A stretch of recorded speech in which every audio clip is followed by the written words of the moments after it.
C'est du jamais vu ce qui vient de se passer. C'est inédit. Volodymyr Zelensky et sa clique, complètement et totalement dépassés par les actions des forces spéciales russes sur les champs des hostilités, cherchent à rencontrer Vladimir Poutine en urgence. Zelensky déclare qu'il ne va pas rencontrer un autre haut responsable russe à Istanbul si ce n'est pas un tête-à-tête direct avec Vladimir Poutine. L'information fait à la une de l'actualité, mesdames et messieurs.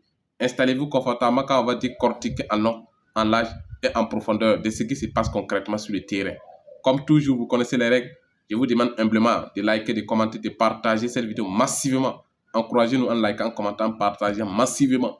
Ça nous donne la force et la rage pour vous informer en temps réel de façon efficace. L'information nous vient tout droit du conseiller spécial de Volodymyr Zelensky, M. Podolyak, qui a écrit sur son réseau social que Volodymyr Zelensky ne va pas rencontrer un autre haut responsable russe si ce n'est pas un tête-à-tête direct avec Vladimir Poutine. Sinon, eux, ils connaissent très bien comment fonctionne le pouvoir russe et que c'est Vladimir Poutine seul qui a le pouvoir de mettre fin à l'opération militaire spéciale qui fait rage actuellement en Ukraine, mesdames et messieurs. C'est la panique totale. Pourquoi ce changement de position brutal de la part des autorités de Kiev? Parce que Volodymyr Zelensky était allé jusqu'à voter une loi interdisant, famille, toute négociation avec Vladimir Poutine. Aujourd'hui, il cherche à rencontrer Vladimir Poutine en urgence. Eh bien, c'est parce que sur le champ des hostilités, le rapport de force est du côté russe. Les forces spéciales russes, famille, font rage actuellement. Je vous rappelle que lors du cessez-le-feu décrété par Vladimir Poutine le 8 mai, à l'occasion de la fête de la victoire des soviétiques sur l'Allemagne nazie, les forces de Kiev et ses alliés de l'OTAN ont tenté à 3 reprises de franchir les frontières de l'État russe. Mais ils ont été violemment et sauvagement stoppés. Les forces de Kiev ont perdu plus de 1400 hommes en 24 heures, mesdames et messieurs. Un coup écrasant aux forces de Kiev.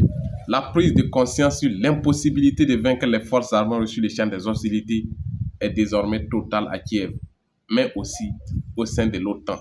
Famille, c'est la panique totale. Mais le Kremlin les a répondu. Ils ont répondu aux dirigeants illégitimes de Kiev, mesdames et messieurs. Il est temps de rappeler que Volodymyr Zelensky n'est pas du tout légitime. Son mandat a expiré. C'est à cause de cette guerre qu'il est toujours au pouvoir.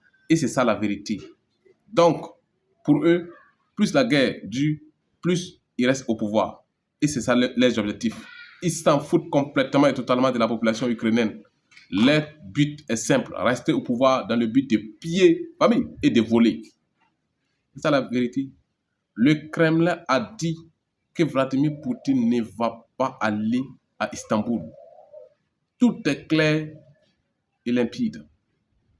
À la place, c'est le ministère des Affaires étrangères, M. Sergei Lavrov, qui va participer à cette rencontre. Et que les dirigeants de Kiev ne peuvent pas obliger quelque chose. Famille, à la Fédération de Russie. Ils sont en position de faiblesse sur le champ des hostilités. Ils ne peuvent rien obliger. Voici la réponse du Kremlin aux dirigeants illégitimes. Concernant le cessez-le-feu demandé par les Européens et les dirigeants de Kiev, le Kremlin a répondu de façon fraîche, mesdames et messieurs, à leurs menaces de sanctions. Il n'y aura aucun cessez-le-feu de 30 jours. Toute tentative de réarmer les forces de Kiev échoueront. Toute tentative de réorganiser les forces de Kiev sur les champs des hostilités est complètement et totalement impossible et inacceptable. Vladimir Poutine a proposé de continuer les négociations qui ont été rompues, mesdames et messieurs, par l'ex-premier ministre britannique.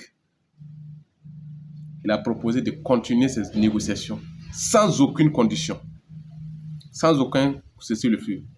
Les Européens, quant à eux, continuent avec des chantages, des menaces de sanctions inutiles et sans effet. Famille, c'est la panique totale. En tout cas, on like, on commente, on partage massivement dans tous les groupes et surtout on s'abonne pour vous tenir informés heure par heure de tout mouvement qui se passe dans la géopolitique sur les champs des hostilités venant des sources fiables. C'était le Guerrier d'Afrique. On vous revient tout de suite avec d'autres actualités hyper fiables. Merci pour votre fidélité.